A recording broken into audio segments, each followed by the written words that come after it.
कल आप लोगों को 7वें अध्याय के 20वें और 21वें श्लोक का संक्षेप में अर्थ बताया गया था। भगवान का कहना है, अनेकों जन्मों की साधना करने के पश्चात जब पूर्ण रूप से ज्ञानी मेरे यथार्थ स्वरूप को अनुभव कर लेता है, जान लेता है, तो अंत में वह मेरे में ही लीन हो जाता है, मेरे में ही समर्पित हो जाता है।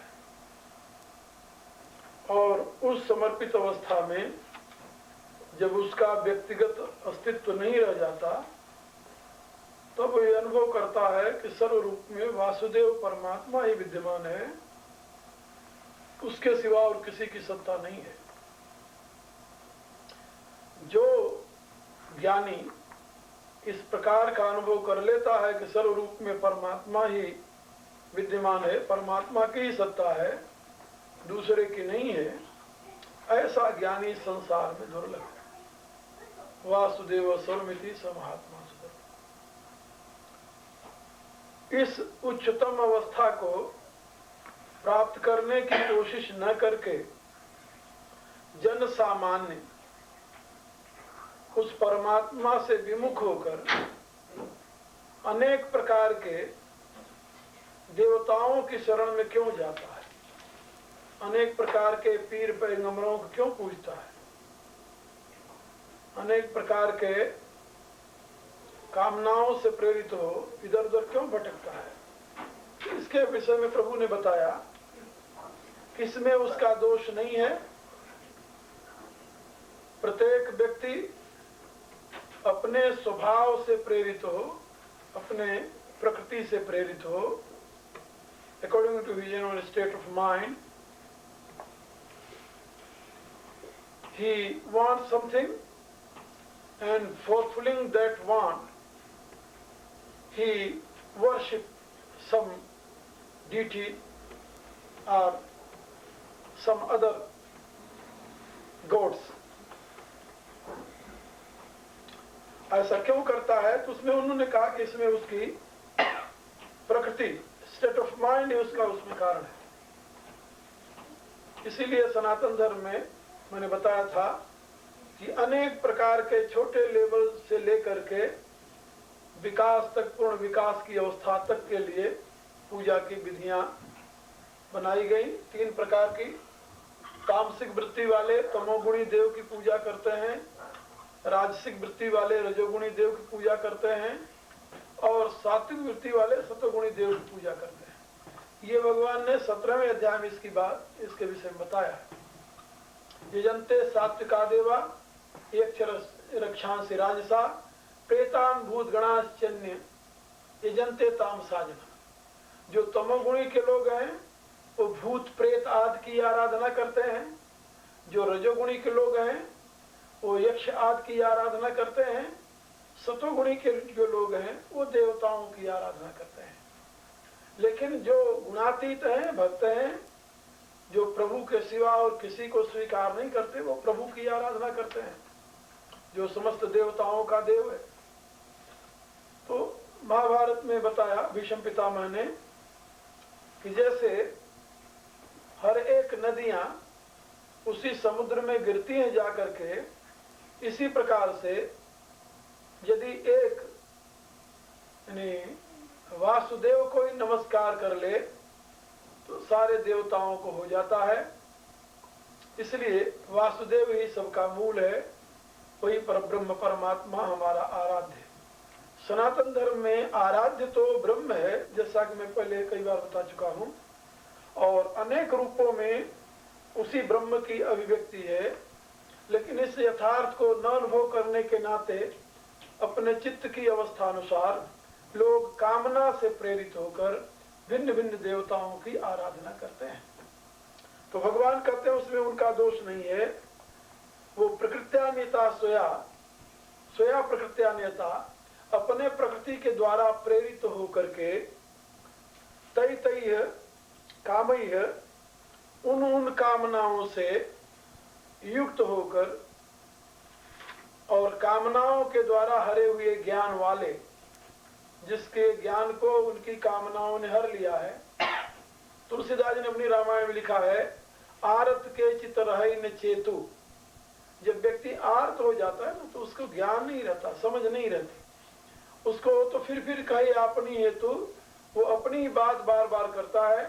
जो उस समय उसको बता दे कि अमुक प्रेत, अमुक भूत, अमुक पीर, अमुक पैगंबर तुम्हारे कष्ट को दूर करेगा, वहीं वो चला जाता है। उसको इतना होश नहीं है कि हम परमात्मा की आराधना करें तो सब उसी के अंश हैं, उसी की पूजा से सभी फलों की प्राप्ति होगी। उसको इतना बोध नहीं हो पाता। इसलिए उन कामनाओं से प्रेरित होकर, यानी जो देवता जिस कामना को देने में समर्थ है, उस देवता की उसी कामना से प्रेरित होकर के उस देवता की आराधना में वो लग जाता है और उस देवता के आराधना के जो नियम हैं उन नियमों को वो फॉलो करता है, उन्हीं नियमों का वो पालन करने लगता है और उसी में वो अपने जीवन को लगा देता है। ये उसका दुर्भाग्य समझिए। भगवान कहते हैं कि मेरा ऐसा नियम है कि जो व्यक्ति जिस स्वरूप में जिस देवता की उपासना करना चाहता है उसकी श्रद्धा मैं उसी में दृढ़ कर देता हूँ। यो यो याम याम तनु भक्त श्रद्धयार्चित निच्छति। जो व्यक्ति जिस जिस प्रकार के रूप की उपासना श्रद्धा से युक्त करना चाहता है, तस् तस्याम अचलाम श्रद्धाम तामे विद्धाम, हम उसकी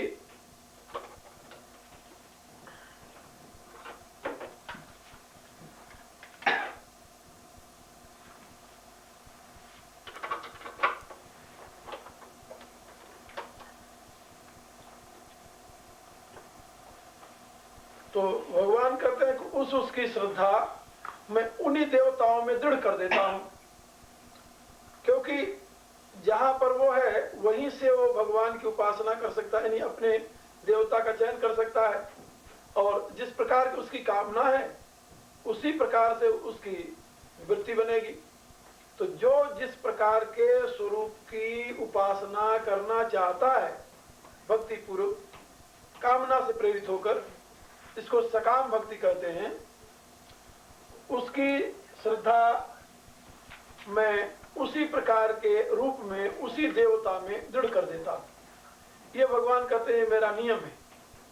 और फिर क्या होता है, तो अगले श्लोक में भगवान ने बताया, सत्या श्रद्धया युक्त तस्य आराधन मीयते। वह पुरुष उस श्रद्धा से युक्त हुआ उस देवता की, वह पुरुष जो किसी देव की उपासना करता है, तो जब उसकी श्रद्धा उसी में हो जाती है तो भगवान कहते हैं कि फिर वो पुरुष श्रद्धा से युक्त हुआ उसी देवता की उपासना करने लगता है और उसी देवता की पूजा करने में वो प्रवृत्त रहता है। तस्य आराधन मीयते, उसी देवता की पूजा करने में वो प्रवृत्त होता है, लगा रहता है। और फिर मैं क्या करता हूँ, लभते च ततः कामान मय विहितान नितान। और वह व्यक्ति उसी देवता से जिस कामना को लेकर पूजा करता है उसी देवता से उसकी मैं कामना पूर्ण कर देता हूँ।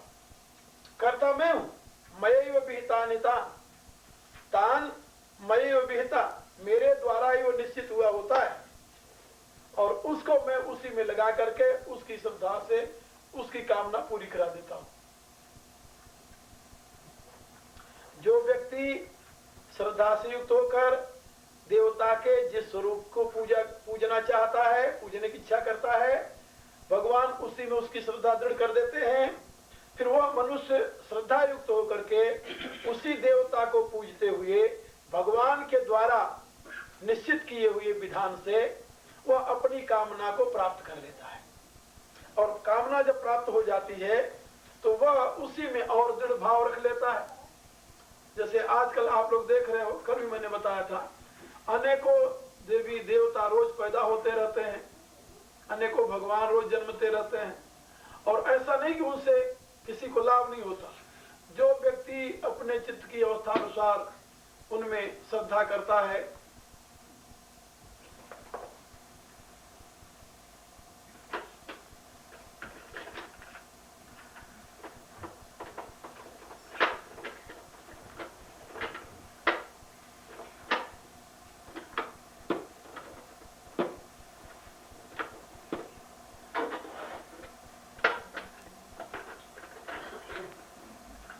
व्यक्ति जिस रूप में जिस प्रकार से जिसकी श्रद्धा होती है उसी की उपासना करके उसकी कामना पूरी हो जाती है। वो सोचता है कि इसी भगवान ने मेरी पूर्ति की है, बाकी सारे भगवान नकली हो जाते हैं, वो भगवान उसका असली हो जाता है। तो कहता अब तो हम असली भगवान को पा लिया। ये ऐसी भ्रांतियां हमेशा हुआ करती हैं। कामना से प्रेरित हुआ आदमी 50 जगह धक्के खाता है, और कहीं तो कहीं समय आता है ना, प्रयत्न का परिणाम तो मिल ही जाता है। तो जहां उसको प्रयत्न का परिणाम मिला वो सोचता बस यही भगवान सच्चा है, बाकी सब भगवान गलत हैं और अब इसी भगवान को हम पूजेंगे। दूसरे से भी कहता है कि सारे भगवान को मैंने अजमा लिया, कोई सच्चा नहीं है, केवल एक ही भगवान सच्चा है, तो भी इसी को पूज। तो उसी में लोगों को लगाता रहता है। तो ये भगवान कहते हैं ये उसका दोष नहीं है, ये तो उसके चित्त की अवस्था है, उसमें उसका कोई कसूर नहीं है। तो उससे अधिक वो सोच ही नहीं सकता, उससे अधिक वो मान ही नहीं सकता, उससे अधिक वो जानने की चेष्टा नहीं कर सकता। उसको सत्य के खोज की चाह नहीं है, उसको तो अपनी कामना की पूर्ति की चाह है। जो उसकी कामना पूर्ति कर दिया वही सही देवता है, जो नहीं किया वो गलत देवता हो। तो भगवान कहते हैं कि इसलिए सत्या श्रद्धा युक्त तस्याराधन मीहते लभते चतता कामान मय विहितान्यथा, मेरे द्वारा ही नियत किए हुए विधि से उस देवता की आराधना करके वह व्यक्ति अपनी कामना को पूर्ण कर लेता है, निश्चित भोगों को प्राप्त कर लेता है। तो वो व्यक्ति जो इस प्रकार से निश्चित भोगों को प्राप्त कर लेता है, तो अब उसको और क्या चाहिए, वो उसी में तृप्त हो जाता है। तो भगवान से कहा कि यदि कोई व्यक्ति ब्रह्म की उपासना, परमेश्वर की उपासना न कर किसी देवता की उपासना करता है और उसी से उसकी कामना पूर्ण हो जाती है, फिर इसमें हानि क्या है? क्या हानि?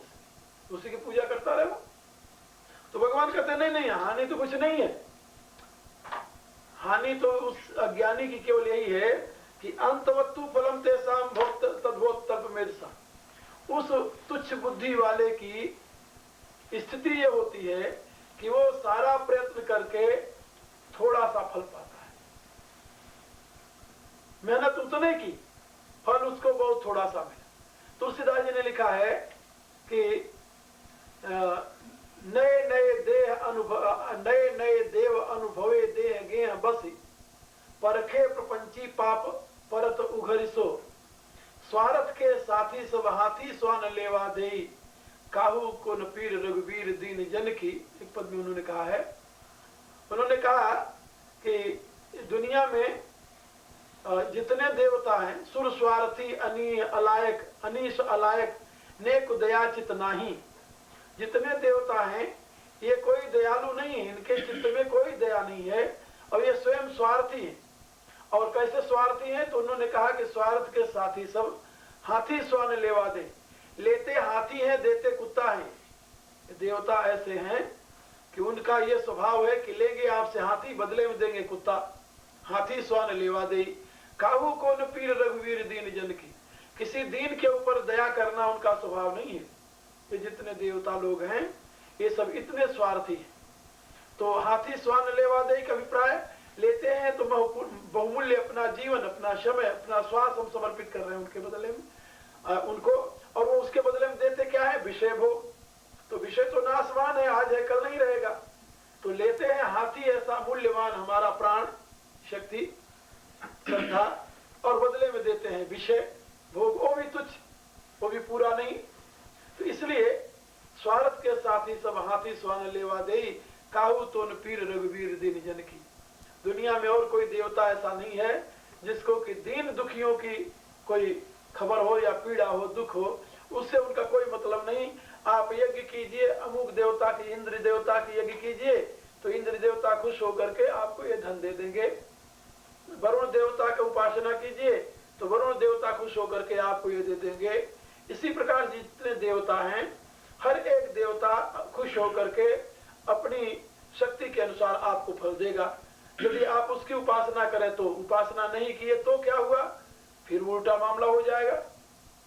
और उस यज्ञ की विधि में भी यदि कोई गड़बड़ी हो गई तब भी आपको उसका दूषित परिणाम भोगना पड़ेगा। तो इसलिए अच्छा, एक बात और मैं आप लोगों को बता दूं, ये जो गीता में बात कही भगवान ने ये कहिए आज से 5000 वर्ष पहले। तो जो देवता उन दिनों में पूजे जाते थे, आज तो उनका कोई नाम भी नहीं जानता। उन दिनों में जो देवता पूजे जाते थे भारत में, आज उनका कोई नाम नहीं जानता।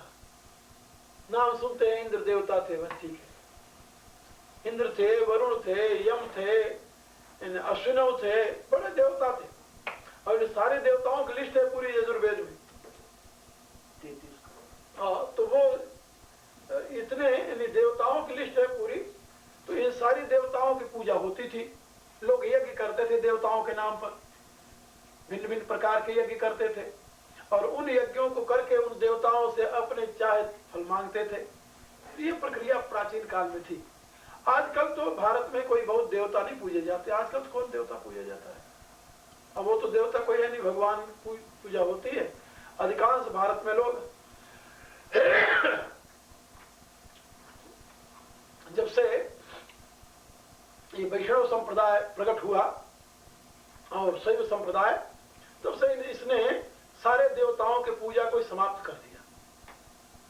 भारत में ये काम तो हुआ, ये जो वैष्णव संप्रदाय पैदा हुआ, ये सारी देवताओं की पूजा कब समाप्त हुई जानते हो? बुद्ध काल में। बुद्ध जब भगवान हुए तो उन्होंने सब देवताओं का विरोध किया। ये सब बेकार की बातें हैं, क्योंकि उन देवताओं की पूजा में हिंसा होती थी। तमोगुणी पूजा करते थे लोग कामना से प्रेरित होकर, तो उसके लिए हिंसा के विधान थे। जो इस कामना को चाहे तो ये काम करे, तो उसमें हिंसा का था। तो भगवान बुद्ध ने प्रकट जब हुए, अवतार लिया, तो उन्होंने सारा खंडन किया और सबको कहा कि बेवकूफो, इससे तुम्हारा कल्याण नहीं होने का, तो इसको छोड़ो।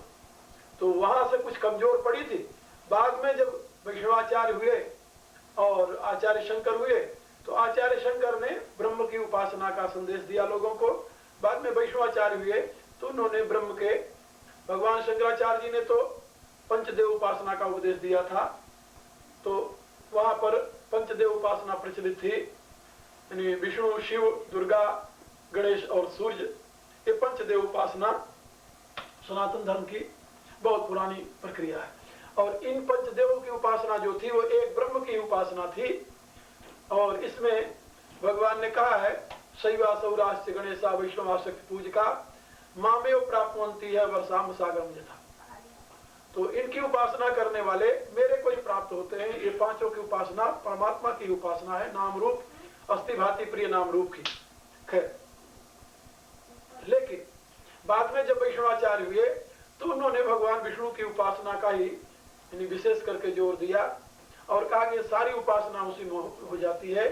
और दुर्गा जो आद्या शक्ति थी वो दो रूपों में विभक्त हो गई, वैष्णवी शक्ति के रूप में विष्णु के साथ और शैवी शक्ति के रूप में शिव के साथ। तो उमा महेश्वर की पूजा होने लगी और लक्ष्मी नारायण की पूजा होने लगी। लक्ष्मी नारायण ही अवतार रूप में जब पूजे जाने लगे तो सीताराम के रूप में, राधे श्याम के रूप में पूजे जाने लगे।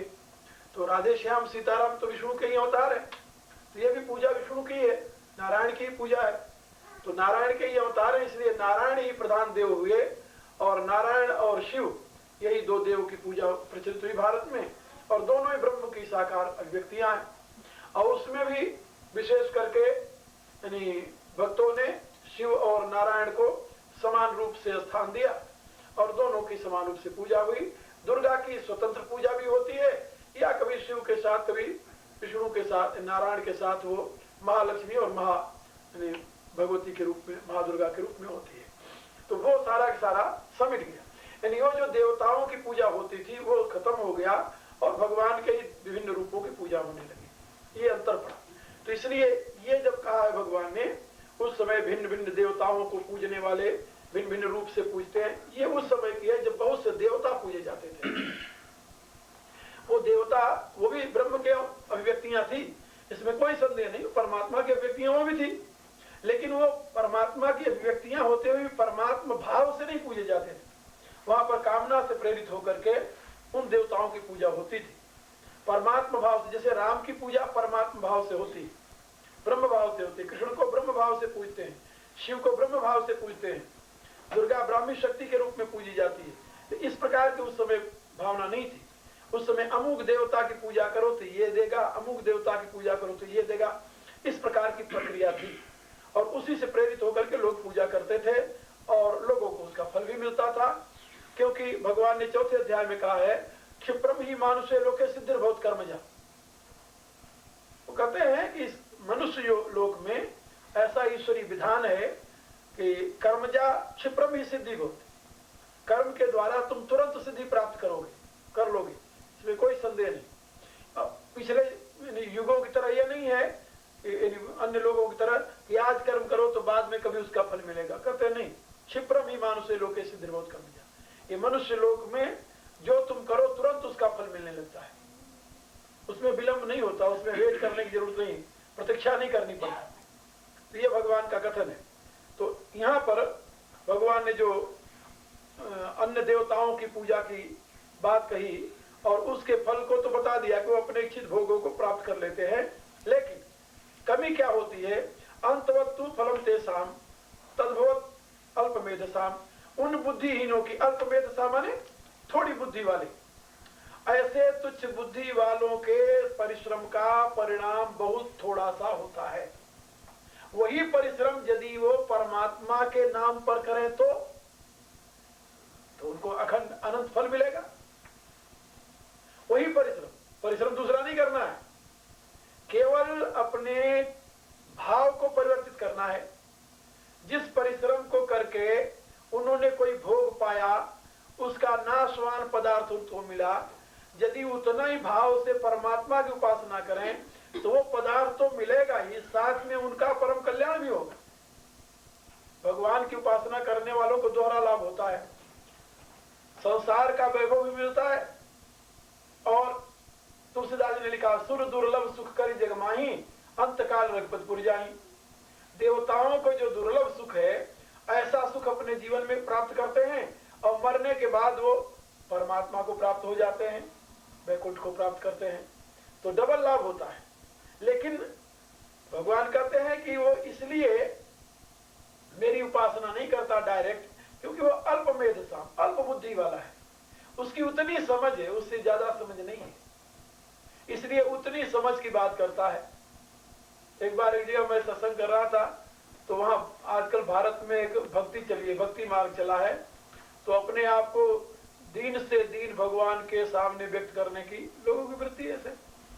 तो वो कुछ भक्त लोग आए बैठे हुए थे, तो एक सज्जन उसमें कहने लगे भगवान मैं तो प्रभु के दरबार का यदि कुत्ता हो जाऊं तब भी हमारा उद्धार हो जाएगा। तो मैंने उनसे कहा कि भले आदमी, यदि मन के ही लड्डू खाने हैं तो घी कम कम डालता है, तो मन के ही लड्डू यदि खाने हैं तो घी कम क्यों डालता है? जब अपने सुकृति है कि मैं भगवान के दरवाजे का कुत्ता बनूं तो भगवान के कुत्ता क्यों नहीं बनता तू? तो बुद्धि की स्थिति है, कुत्ता के बजाय कुत्ता बन। लेकिन नहीं, उतना साथ नहीं, ये तो हम लोगों के लिए तो, ये तो बड़े जो शुद्ध महात्मा लोग हैं वही भगवान के पुत्र बन सकते हैं, हम तो कुत्ता बन जाए, बहुत है हीनता। यानी अपने दिमाग में इतनी हीनता है लोगों के कि वो कल्पना ही नहीं कर सकते कि हम भगवान के पुत्र बन सकते हैं, भगवान के संतान बन सकते हैं। ऐसी भावना और यथार्थ यही है, इसमें कोई संदेह नहीं कि ये सारे जीव जितने हैं सब भगवान की संतान है। भगवान ने कहा है, गीता में कहा है, पिता हमसे जगतो माता धाता पितामह। हे अर्जुन, मैं जगत के समस्त जीवों का पिता हूं, समस्त जीवों की मां हूं मैं, समस्त जीवों की धाता हूं मैं। लेकिन नहीं, हमारी कल्पना उतनी ऊंची जाती ही नहीं। पुराण में कथा है कि जो दरिद्र चित्त के लोग होते हैं वो अपनी दरिद्रता से मुक्त नहीं हो सकते, क्योंकि वो कामना भी तो करेंगे तो अपनी बुद्धि के अनुसार ही करेंगे ना, जितनी बुद्धि वही मांगेंगे, उससे ज्यादा मांग ही नहीं सकते। तुलसीदास जी ने भी लिखा है, यथा दरिद्र विमुक्त पाई बहु संपत्ति मांगत सब चाही। यदि दरिद्र को एक कल्प वृक्ष के नीचे खड़ा कर दिया जाए तो वो जानता है कल्प वृक्ष से जो मांगो वही मिलेगा, लेकिन मांगेगा क्या? वो बहुत कुछ नहीं मांग सकता। क्यों? उसकी बुद्धि इतनी है। बुद्धि के बिना कल्प वृक्ष यदि मिल जाए तभी उससे उसकी पूर्ति नहीं होती। तो पुराण की कथा है कि एक तीन थे, बाप बेटा और उसकी स्त्री, तीन प्राणी थे, दरिद्र ब्राह्मण, तो स्त्री पुरुष और एक बच्चा। तो तीनों कूड़े खाने का, कूड़े पर जो डाल देते थे बटोर करके, उससे अन्न चुंग चुंग करके तो वो इकट्ठा करके वो खाते थे। इतनी यानी दरिद्रता थी। शरीर पर उनके वस्त्र भी वैसे ही था, चिथड़ा लपेटे रहते थे, बहुत ही दुखी थे। तो महात्मा नारद चले जा रहे थे। नारद जी ने देखा उनको तो बड़ी दया आई। उन तीनों ने आकर नारद जी को प्रणाम किया, कहा प्रभु आप कहाँ जा रहे हैं? नारद जी ने कहा कि मैं तो भगवान के दरबार में जा रहा हूँ। तो उन्होंने कहा कि प्रभु से प्रार्थना करो मेरी तरफ से कि मेरी ये दरिद्रता कब तक रहेगी, कब तक हम लोग ऐसे दरिद्री होकर दुख भोगेंगे। नारद जी ने कहा कि मैं पूछ लूंगा। बड़ा दुख हुआ नारद को। भगवान के दरबार में गए, प्रभु ने पूछा कहिए नारद मृतलोक का समाचार क्या है? नारद ने बड़ी व्यथा के साथ उन दरिद्रों की कहानी सुनाई और कहा प्रभु इतने वो दुखी, इतने दीन हैं, दरिद्र हैं, जिसको देखा नहीं जाता, आप कृपा करके बताइए कि उनकी ये दरिद्रता कब दूर होगी। भगवान ने कहा कि अभी 7 जन्म और बाकी है, 7 जन्म और बाकी है, अभी 7 जन्म तक उनकी ऐसे ही दरिद्रता रहेगी। नारद को बड़ा दुख हुआ। उन्होंने कहा कि प्रभु जिस समय वो सुनेंगे कि 7 जन्म मेरी ऐसी दरिद्रता रहेगी वो तो मर जाएंगे। तो भगवान ने कहा कि नहीं ऐसी बात नहीं है। कहा प्रभु मैं तो उस रास्ते से जाऊंगा नहीं, मैं कैसे भला उनसे कहूं कि आपको 7 जन्म तक ऐसे दरिद्रता रहेगी। तो प्रभु आप करुणा करो। तो नारद जी ने कहा कि ऐसा करो नारद जी, तो जाओ जो तुम कहोगे वो हो जाएगा उनका, जो तुम कहोगे जाओ, हम तुम्हें कह रहे हैं, तुम उनको वरदान देने की क्षमता रखते हो, एक एक वरदान तीनों को दो, जो चाहेंगे वो हो जाएगा, जाओ। नारद बहुत खुश हुए कि हम जाते उनकी दरिद्रता को दूर कर देंगे। बहुत खुश हुए, बहुत खुश होकर के उस रास्ते से आ रहे थे। पहले वो स्त्री मिल गई रास्ते में, देवी स्त्री मिली तो उसने पूछा कि बाबा नारद आप पूछे भगवान से मेरी दरिद्रता कब दूर होगी? उन्होंने कहा हाँ पूछ लिया। कब दूर होगी? कहा अभी दूर होती है, 1 सेकंड लगेंगे। वरदान मांगो, तुम क्या चाहती? मैं तुम्हें वरदान देने के लिए तैयार। तो कितने वरदान दोगे? 1 वरदान। 1 वरदान में जो मांगना हो मांग लो। स्त्री बड़ी खुश हो गई। तो जो मैं मांगूंगा वो मैं हो जाऊंगी अभी? बोले बिल्कुल। तो उसने कहा कि तो नारद जी हमें वरदान दो, मैं 16 वर्ष की सुंदरी अप्सरा ऐसी सुंदर और सुंदर आभूषणों से युक्त हो जाऊं। नारद जी ने मत्था ठोका। उन्होंने कहा धन्य हो प्रभु तेरी लीला। उन्होंने कहा यो मस्त कह दिया। वो तुरंत वरदान के मिलते ही तो उसका स्वरूप परिवर्तित हो गया, अप्सरा ऐसी हो गई हो, सुंदरी अप्सरा होकर के